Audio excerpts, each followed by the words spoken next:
verb to be bikoreshwa ahantu hose urumva isobanuye kuba, mu kinyarwanda ivuze kuba, bivuze ngo nta ikintu cyose gikorwa ku isi cyangwa se kibaho gikenera iyi verb to be kugira ngo kibeho, ari icyabayeho, ari ikiri kubaho, ari n'ikizabaho.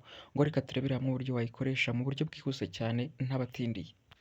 Ubundi mu cyongereza tujya gutondagura verb dukoresha I, you, he or she, we, you ariko yo mu bwinshi na they. Hanyuma iyi verb to be iyo ugiye kuyitondagura muri present simple dore uburyo uyitondagura. Uratangira uti I am. I am bivuze nka ndi. Ndi. I am ndi. Hanyuma ukajya kuri you are.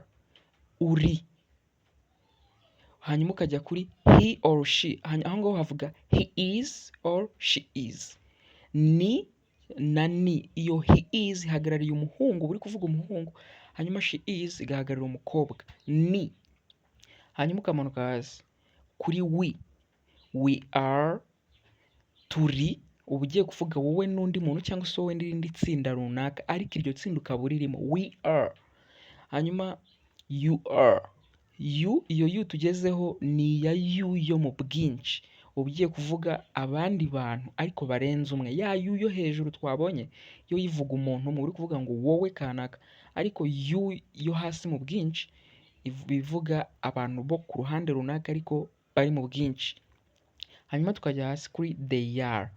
Bariya benshi. Benshi noneho benshi cyane. Ngo dore uburyo wakoresha iyi verb to be n'ingero zayo. Tujye kuri I am. Handi utangira I am. Uri kwivuga. Urugero ushobora kuvuga ngo I am a boy. Ndi umuhungu. Ukajya kuri you are. You are a girl. Uri umukobwa. Hanyuma ukamanuka kuri he na she. Ukavuga she is a student. He is a driver. Noneho wajya kuri we ukavuga uti we are journalist. Ni urugero turi abanyamakuru. Wajya kuri you yo mu bwinshi ukavuga ngo you are bad students. Muri abanyeshuri babi. Noneho wajya kuri they ukaba wavuga uti they are robbers. Ni abajura. Reka turangiriza, niba ari icyo aka kantu kanagufashije umbwire muri comment, hanyuma unambwire n'ibindi twakomerezaho nyuma. Ni Trika Boss, ndabakunda. Gira icyo ukora kugira ngo nyine umfashe ntere imbere mbagezeho n'utuntu